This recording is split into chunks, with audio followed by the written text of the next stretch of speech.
Hello, everyone, and welcome. Welcome to Leading from the Front. And before I bring our guests up and we get into the show, I gotta talk about our sponsors. And two of them came together last night to do something absolutely incredible. So Nick and Guy Galindo, you know her as the gifted bipolar writer. She's also guiding brilliant writers publishing. Her and Jen Lin, who is Uniqua New Beauty Norm LLC, they are partners of ours. They're sponsors for our show. And they got together because it was Hudson Valley Gives Day, one day of giving. It was our very first one to do as HR for You. And they got together and their goal, they had a goal of each of them to raise $200. They decided, no, we're going to bump it up. We're going to raise $500. They ended up raising $1,000. And all of that goes to Transformation Kitchen and our efforts. If you don't know, if you haven't been following, I'm about to take a trip of a lifetime. I'm going to Matagalpa, Nicaragua with Rayo de Sol, Peter Shaler and his crew there. And we're going to build our first international transformation kitchen. That works with a population there of 41,000 people to teach not only culinary skills, life skills, power skills, and empower people that are in a greatly impoverished and poverty-stricken area the ability to learn skills so they can create their own jobs. So we are so excited. I am so stoked for this trip, and it's just around the corner. So before any other further ado, thank you, Guiding Brilliant Writers Publishing. Nick, thank you so much. Thank you so much, Jen Lin. It's incredible the work that the two of you have done. I also have to give a shout out to the Sustain Network. Tucker Bascom, he approached me and said, hey, I have these micro courses. I'll text you them, then you can give them to Tez and let him try them out. They are fantastic. Imagine people that have never been taught leadership skills, but getting them in such a way that they can digest them quickly and use them when and if they need.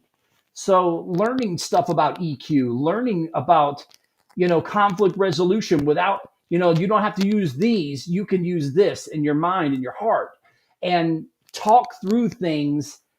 It's incredible. So Tucker, thank you so much. Thank you for being a partner and a sponsor. And last but certainly not least, I've got a video to show you for ourmerchpage.com. You know that QBC has been our partner and is still our partner for all of our mugs and our pins and all our coolie stuff that we have, stuff that you see behind me here, our puzzle pieces and all of that. She is so talented. QBC, that's Shaquita Brew. And I love the Brew crew out of Atlanta. Thank you so much for all you do for us. But our merch page is going to be our newest sponsors that are going to take care of all of our t-shirts. So we've got some really cool t-shirts coming up, not only for our events in the future, but for just every day that we can sell to people. And it just is spreading the word of what we do. Also gives us another trickling into Transformation Kitchen. And I'm really stoked to have them on board. I'm going to show you this video real quick, and then we're going to bring everybody up. So hold on. Hopefully this works, because Restream's been having some issues lately, and I have been on them about this. But check this out.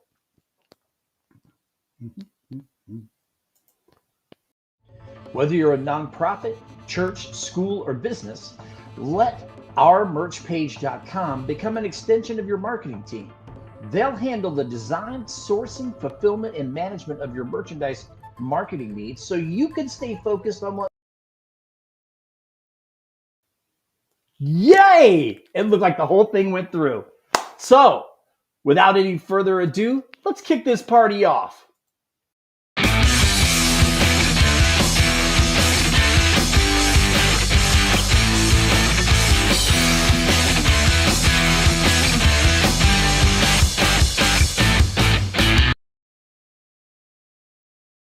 Yes, I absolutely love that. Joel Felsen Steve from across the water. He's coming back for a second trip in July. I get to hug his neck again. Him and Mac. I love it.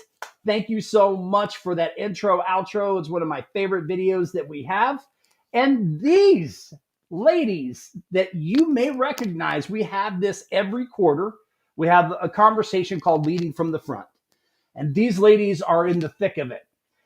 Tiffany Castagno, right below me on the screen, celebrating 5 years as the CEO and founder of CEPHR, cultivating the evolution of professional HR. I had my shirt on the other day. I was out barbecuing, talking to people. I had my shirt. I was like, look, I got to be in the virtual squad that was there cheering her on. And it was so cool that she had that had so that us that were not able to physically be there, I'm jealous, Phil, we were able to cheer in the background. So G and so many other people were there, and I just love that. I'm cheery. Over to my left, your right, is Dr. Marie Ristow. She is the founder of Systematic Equity Edits. She is an educator and instructor. She is incredible. I got to be a small, tiny piece of what she was creating, and it was illuminating for me, because I'm coming in thinking, wow, I got this. I know all about DEI. I know where my biases are and all that. Well, this kid got to learn. So it was good for me to see. And it's great when you can step back and take in that learning and continue to learn, even for us not so young people in the audience. And my buddy Kylie van Luyn, the founder and CEO of Elevated Coaching and Consulting Global. She recently just joined forces again with Global Girls Glow as a strategic advisor on their board. And she is our vice president on our board for HR for You. So thank you, ladies, for being here in the audience. Thank you for being on the panel. I know it's going to be an incredible conversation, because we're talking about emotional intelligence in leadership, and what we need now more than ever is a lot of EQ, a lot of empathy, a lot of love that people are going to give their people and their teams and themselves. So I just want to kick it off by just kind of doing a round robin, and I won't call on anybody in particular. You guys just go however you feel led, but talk a little bit about what you're seeing in your work environment now, and what some of those struggles might be, so that we can kick this off. Go ahead, Tiffany. Anybody? I think, go ahead, Ann. You look like you were chomping at the bit. Yeah. Because I have notes, people. Like, I've been taking notes all week. So I'm going to set you up to just give some incredible examples here. So I have been living in a world where words mean a lot, right? And the absence of words. And so I typed in my little conversation with ChatGPT about what would happen if we removed words like inclusion, equity, diversity from EQ?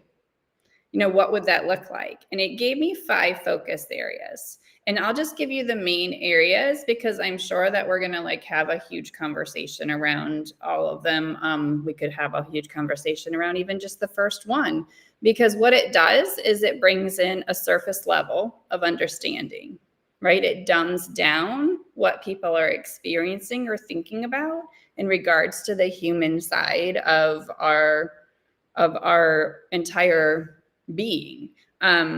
Overlooking systematic biases, missing opportunities for belonging, emotional labor becomes unequal, and short-term compliance versus long-term culture change. So I have lots of notes within each of those categories, but I would love to hear a little bit of what you ladies have to say about what you've experienced in your workplace with any of those areas. Sure, I'll go. Yeah. I think, wow, way to kick us off. All of that. And I think what's happening is, and what I'm seeing is putting people in a position to fight for their dollars. We talk a lot Chasen, you do this a lot in your work, but all of us care about living wages. And so what it's forcing people to do is organizations trying to figure out what that looks like for them and what they can say, should say, what's not going to be good. How are they going to get their funding? Is it going to stay? Is it going to go? How will they support their people? Meanwhile, I'm seeing employees being really concerned about that in an external environment that's just chaotic, in a job market that's chaotic and challenging. And what I'm also seeing is sort of this breakdown in interpersonal dynamics between team members, between leadership and team, maybe even between leadership and board. And so it's almost like we have to come back to the center of humanity and remember to give grace and use our emotional intelligence. And that's just a high level of what I've seen that I've really been excited to have this conversation. I'd love to hear what Kylie's thinking too. From my conversations, people seem to be in survival mode. They're not thriving, that's for sure. And we know that, survival mode's not a sustainable or an optimal state to be in long term. They're far from thriving. And I think right now what we're witnessing is this global shift in leadership norms. And what once defined professionalism and things like integrity is really being tested.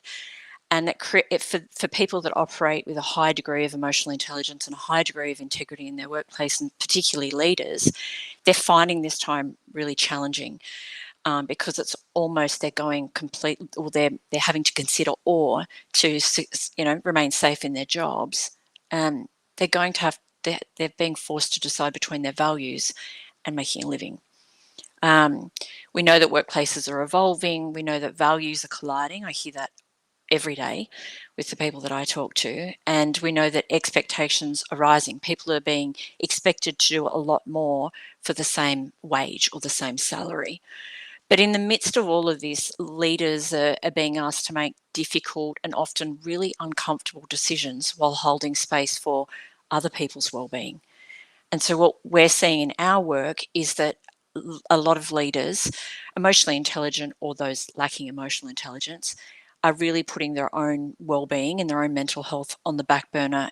And like I said, they're really in that survival mode. I think there's a lot of chaos right now. Obviously, I'm in Sydney. I'm not in the States at the moment. But whether you believe that chaos to be intentional or not, and that's not a discussion for today. But I think it's a really challenging time for leaders to take time that they're being, to pause and reflect and truly understand what their people need, with everything else that's, moving so fast around them and the goalposts constantly moving. So they're some of the things that we're observing at the moment. One thing I'm reminding leaders that I engage with is that, emotionally intelligent leaders provide the calm in the storm. So although they're so busy and they're juggling a bunch of different things and there is a lot of chaos in their environments at the moment, that they really do need to prioritise taking that time to pause and reflect and think about how to look after themselves. And truly, I'm not even calling it self-care, I'm calling it self-preservation at this point. But then, putting the oxygen mask on themselves before they can, think about how they look after their people. That's so powerful because we talk about this a lot, and I see it all through LinkedIn and conversations about wellness. But it's something that I think even the most powerful leaders that have a boatload of EQ forget, because there's so much going on right now and there's so much changing on a daily basis that people are scared and they're upset and they're frustrated, and you have all of these emotions joining into your normal everyday work. And it's like, what? All right, I want to be aware. I also have to do work, but I want you to feel safe, and I want you to talk about, what you're feeling and what's going on. But we also have to be productive, and I need to also be productive, and I'm struggling. So, and especially in an educational environment, when you're seeing things on a daily basis just change, what's the best way for a leader to start doing some of that work and making sure that they're okay with themselves? Well, I think recognizing that we are currently in a false sense of emotional intelligence, and while the people that we're relying on to do the work with us and for us and beside us are being alienated. And I think that's really important to differentiate as a leader, is that you can meet the compliance requests that come through to your company or your organization. And you have to some degree, depending on the size of your organization and your funding sources and whatnot. No judgment on anyone making any decision there or not. But while you're doing that, the people that you're expecting to do that work are the people that are being alienated through those policies and practices and procedures. And that's really important to differentiate, because you're going to start to see people missing out on work, people not showing up, people having more mental health issues because their entire livelihood and well-being is being challenged. And it's crackling through, if you will, generations. My granddaughter, I was talking with her on FaceTime, and she was sad because her table mate was moving. And I said, "Oh, what's going on?" "Well, he has to move back to his parents' home country because the parent was a researcher at a major university and the funding was pulled and they removed his citizenship, his ability to stay here in this country." And my granddaughter doesn't understand what's behind all of that, but she understands that she's going to miss that friend. And for me, she's going to miss that diverse perspective that friend brought to her classroom community. And so from our little itty bitties to our people who are retiring or getting ready to retire, it's impacting everyone of all generations and the quality of life and that human side of things. I love these comments that we're getting. Welcome, Felipe. Hello, Nicole. Thank you, Jody. Thank you, Sharon. Great to see you. We recently talked to Felipe on our Time to Change podcast. This guy, good grief. He is all over the place. He's got a fantastic couple of shows that he does. But I really love that perspective. EQ is a required skill. And I am guilty. I will put my hand up. I was one of the people that prior to the pandemic and a lot of soul searching, a lot of work that I did on myself during that time. I used to think that you couldn't learn that. You either had it, you didn't have it. It couldn't be learned. You were born with a boatload of caring for other human beings and EQ and empathy, etc., or you weren't. And that's from some of the bad experiences that I've had, not only from childhood, but growing up and what I've seen in my life. And so I was wrong. And it was good for me to see, just like I was wrong when I was going through Dr. Ristow's, program. And I'm thinking I'm going to ace this. And I'm looking for this great score. And I get this mediocre score. And I'm going, no, what? But it's about that learning, Felipe. And I love that you and Sumana and Ashley talk about it, but you talk about it a lot in your work as well. It's about that learning and that muscle that you have to continuously be striving to cultivate. Um, and it makes all the difference in the world for how we can show up ourselves and how we show up for our teams. I'd love for us to talk more about that and how we show up, because we've got a lot of comments. Nicole had one earlier as well where she was thanking Kylie for here. I really liked that you shared the other side, Kylie. And again, a lot of times we don't talk about those things. We only see one side. So I appreciate that very much. Let's talk about that and how leaders can show up, not only can recognize it themselves, but use that muscle and can do a better job of honing in now on that skill. I think I'm just going to jump in here for a second, if that's okay. I think when it comes to EQ, we talk about EQ a lot, especially with leaders, because we know that EQ is a cornerstone of effective leadership. But like you were saying, Chasen, people think you're born with it or you're not. And I think a lot of people think, oh, you're a born leader or you're not.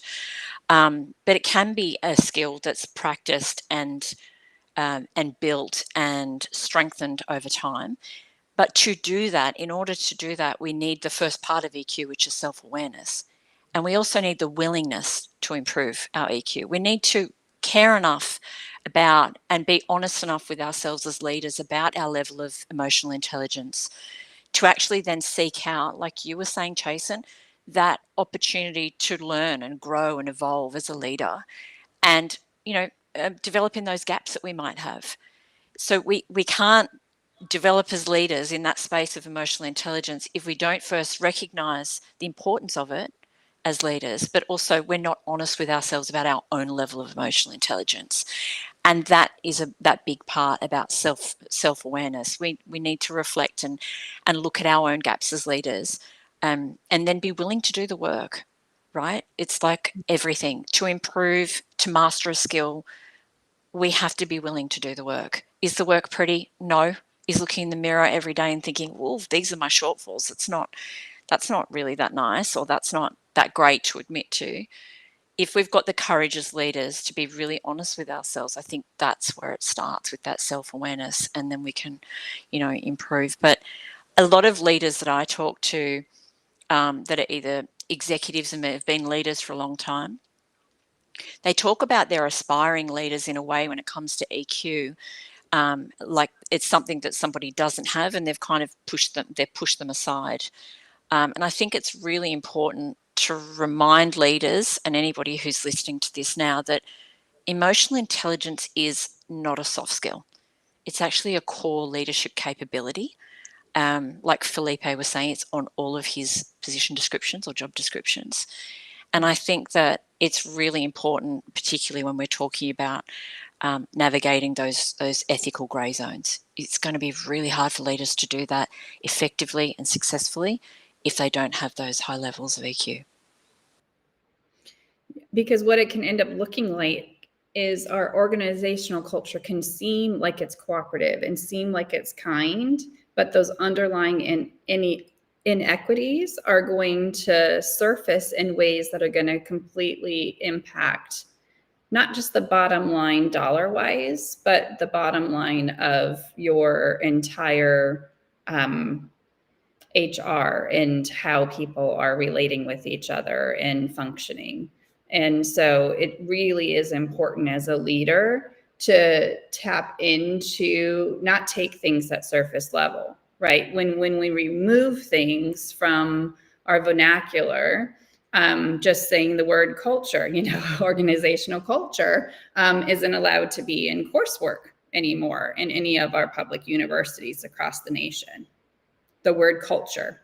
And so when you remove the word culture from your organization and you go on as if nothing has happened, there's going to be ramifications that seep their way in. And depending on at what level of impact you're removing vocabulary across your organization or across your training materials or across your environment is going to directly impact how quickly you start to see the ramifications of it through the actions of your clientele, the kind of clientele that you're going to bring in and interact with, the way that your employees are going to interact with that clientele or with each other. It's a huge, it comes to our core.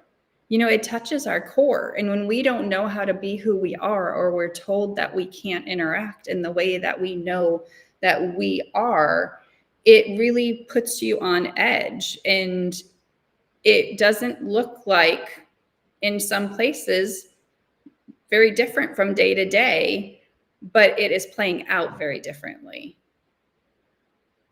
And so as a leader, you really need to be in tune with your people and with what's happening with every little change or nuance that's happening across your organization right now, because you can't take anything for granted.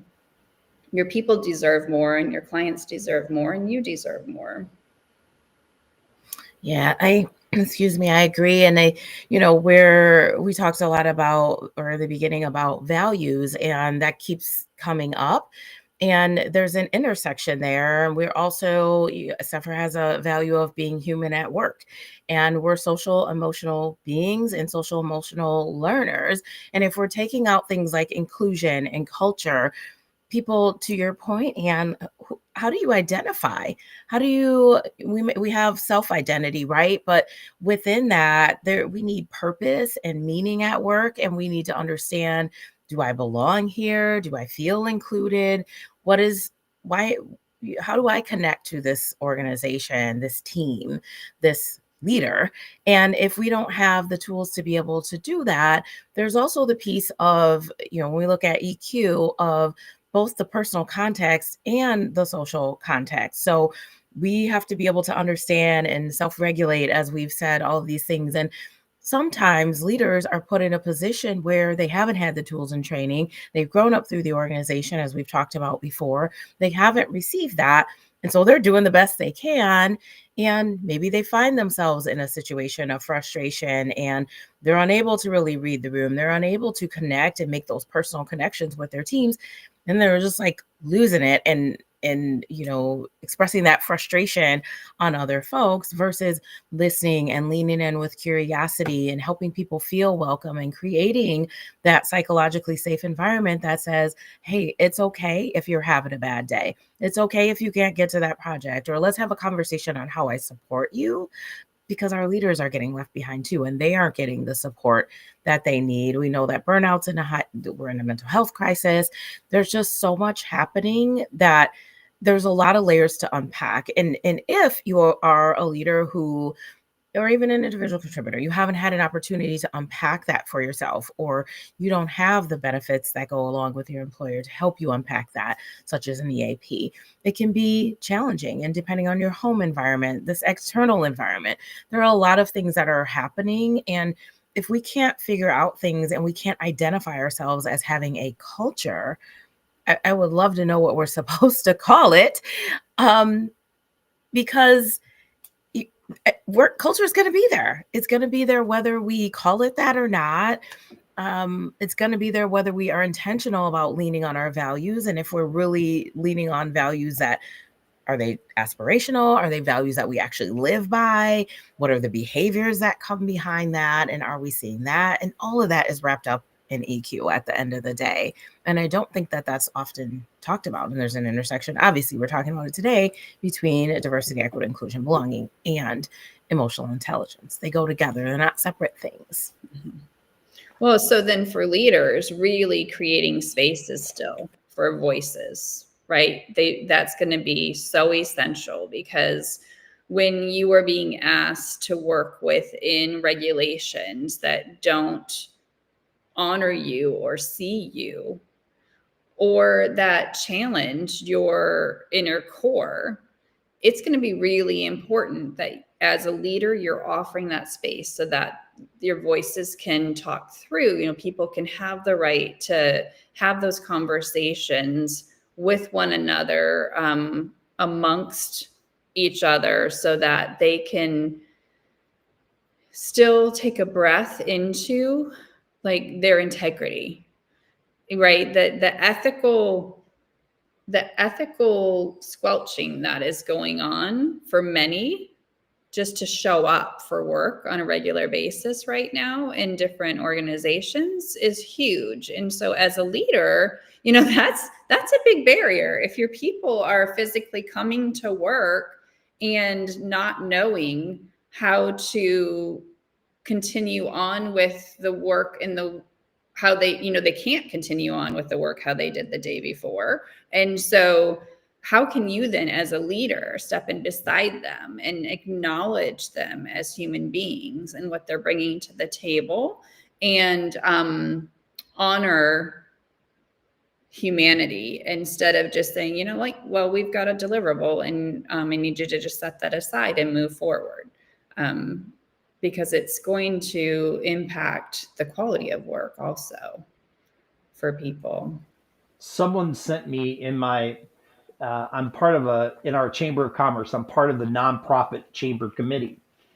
And I just got wrangled into being the secretary now. So now I have a position within all that. So it was already stretching to become part of that. But then now it's like, oh, now I'm like in it to win it. But it's funny, I got one of the nonprofit leaders for a larger organization gave me a document and said, this is all the things that grantors want you to remove from your language when you're sending them information on grants. And I was like, are you kidding me? And it's like, no, if you've got this language in your grants, they probably won't even say anything to you. You just won't get the grant. And I'm sitting here thinking, just as you're saying this, I'm thinking of how it is trickling to so many different fields and so many different people. Here I am, this goofy hockey guy that's sitting in his office typing up this grant for our little nonprofit that could, and I've got to worry about how I phrase it, because you may not like that one word because that doesn't structure well with what you have going on in your organization.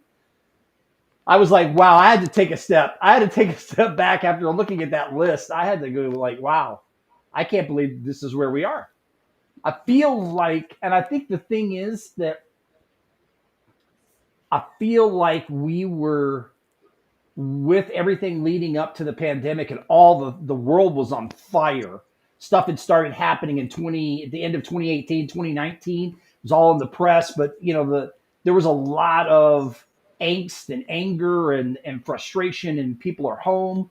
But we were starting to come together, and we were starting to learn, and we were starting to grow and move forward, and places were understanding that you can have hybrid and you can have work from home, and it's okay. It's not about where you do the work, but how you do the work. And I felt like we started learning more about how people work and what they need, and to give them the tools. And we had this conversation with Felipe on our podcast about how the middle level management is just being forgotten. And we need to really double down on making sure that they're getting the tools that they need, because a lot of them have been put into place because of massive growth or other things, and they've never been trained. They've never been given the tools necessary, and you're relying on them as an organization to carry the line and do this work when they don't have the tools. And I think I feel like in just the last 6-8 months, we are starting to take steps backwards. And that's the most frightening thing to me, is that I see that I've got to keep going on, and that we've got to keep going on. We've got to have conversations like this. We've got to talk to the Felipes and other people in here, and the Coles and everybody else that are in the audience. But we also have got to do better. And so I'm interested to hear more about your thoughts, ladies, as to what we can do to, even in these times, what we can do to make it okay for ourselves and for others that we are working with. I think resiliency is huge. You know, you said we don't have the tools. The research that I did, 80% of the thousands of people that I researched said, I know I have biases. I don't know what to do with them. Like, I know I haven't lived in your skin, Chasen. I'll never be a man. It's not a part of me. And so, like, I have to make sure that I'm constantly checking, like, what are my biases towards that when I'm working with men versus women, who are, like, the similarities and differences. You need to be equipped to recognize it, and then be able to have the tools to say, okay, like, I will never be, but I can do. And so here's a fast forward to just within the last couple of weeks. I just published a research piece that I did with some colleagues on universal design for learning in higher education and the representation in the syllabi. And our first submission was denied because of the terminology in the article. And so instead of, like, being like, okay, maybe we need to wait, it's not a good time, this is just like, let's wait to see what happens in the nation, we were like, no, like, let's go to the outer rims of North America. And we went to a Canadian publisher and got the acceptance immediately. And so that will be out there, because what I fear most is that there will be this glazing over of what we know needs to be present in order for emotional intelligence to really not just survive, but thrive in the workplace. Like, we have to make sure that we are still embedding inclusion and equity and diversity throughout that, even though we're not allowed to speak the words or research with the words present. But, like, you also can't use the word female in your research, so that's going to just, like, erase an era of research that's going to include feminism. And it doesn't have to. We can be resilient, and we can make sure that we can branch out in other forms and make sure that all people are represented and have a voice. And that's what we need to ask our leaders to continue to do, is be creative in, if they think that they've got a good plan, then think again and add another layer. Go a little more, do a little more, and really build up your people so that they can continue to, like, be equitable in the way that they're approaching the work, so that we can keep that as a playing field instead of taking steps backwards. Oops.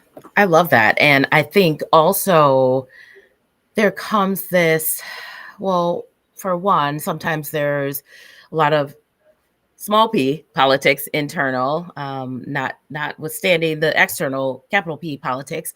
I think that also there's, like, a scarcity mindset of, who's going to rise to the top. And we already know that there are disparities there. There's underrepresentation there.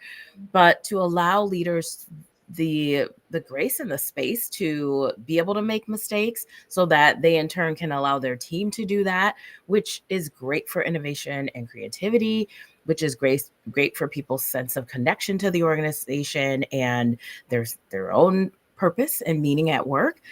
And there's also just, we move at such a fast pace that when is there time to listen? I mean, there's plenty of time, but it's such, I'm seeing a lost art, and there's not enough curiosity. There's a lot of blame, and sometimes it's the process, right? It's not the person, or there's a lack of systems, or a lack of training or awareness, and there's bias, and we have to remember that is existent too. But what I feel, and I see it on the personal level, I see it in workplaces, and of course those two worlds integrate, hopefully well, but not always, right? That's why we're having this conversation. But we're not having deep enough conversations. And to your point, Chasen, we had this beautiful opportunity in front of us in the pandemic. And what do? We rushed back, started, back into hustle culture, get this stuff done, come on back to the office without the exploration or the curiosity or the, hey, what does Tiffany need? Is this going to work? And then it's, you hear, well, that's not, if I do this for Kylie, then I have to do it for Anne, or I have to do it for Chasen. And then what's Tiffany going to think, right? Because we're focused on equality instead of what is equitable and just doing the right thing at the end of the day.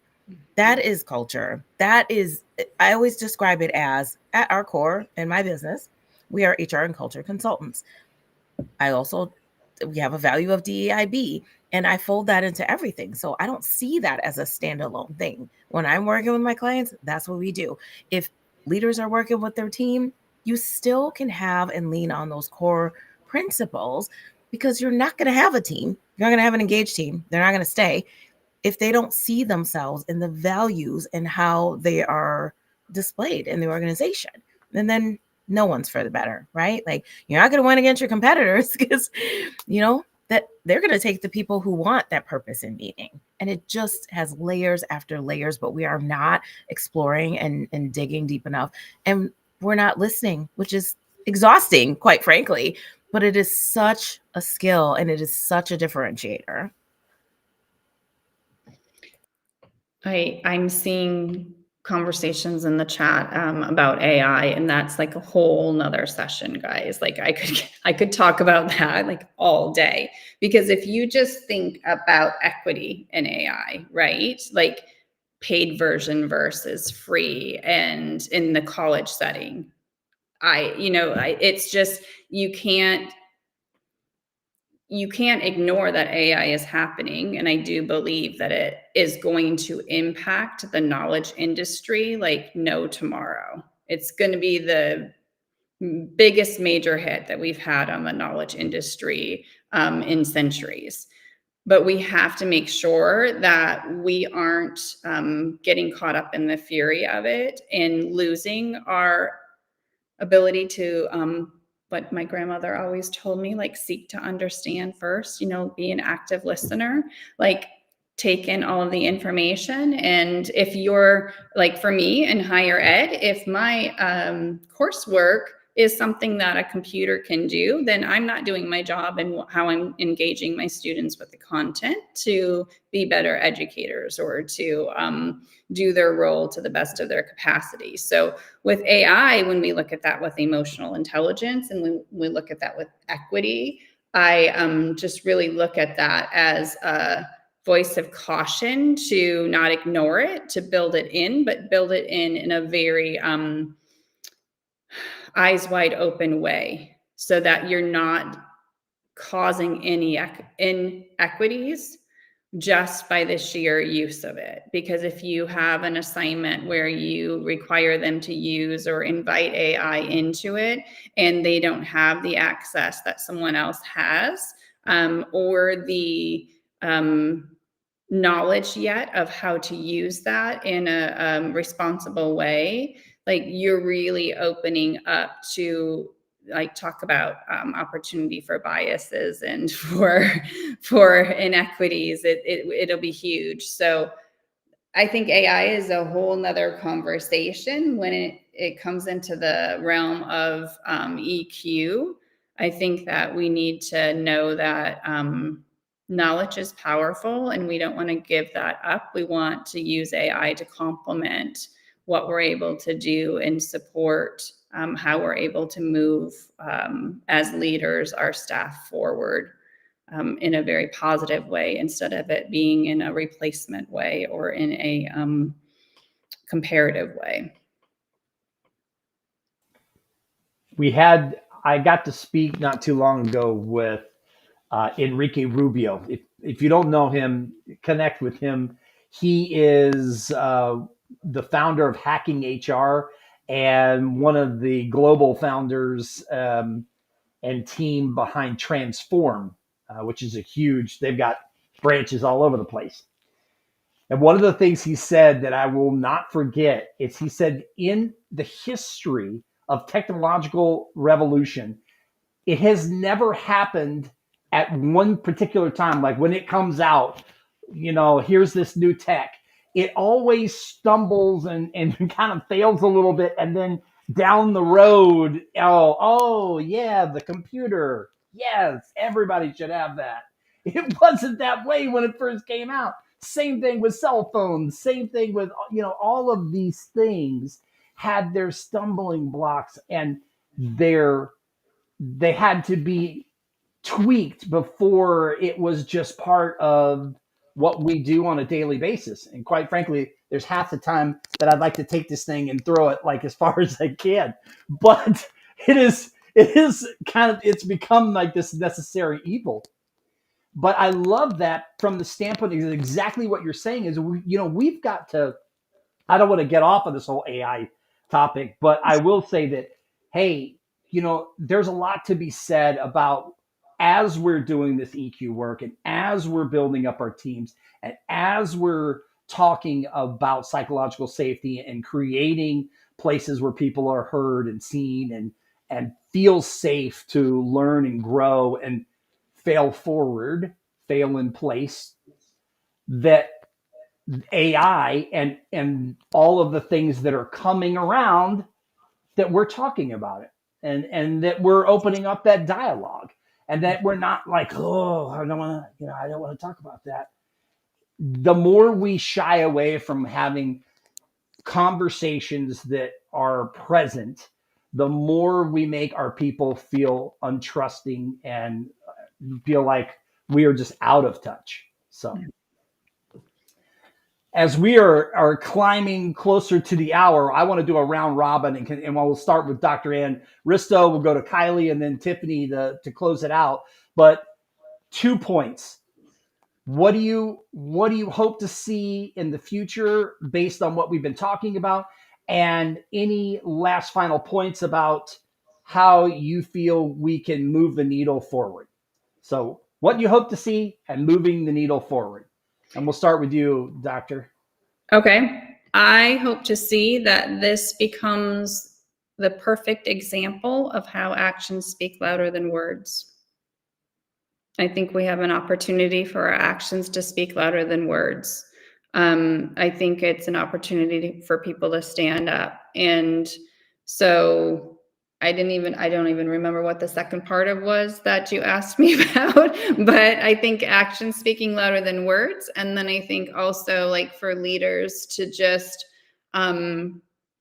there's so much put on just our human capacity right now in this generation, in this era, and to really give people the space to grow and learn and recognize that even though you may not be able to use the terminology, or even though there might be different policies in place, you still set the context for the people that are working with you. And it's important that you're having them step up in their integrity every day, and that you're applauding that when they do.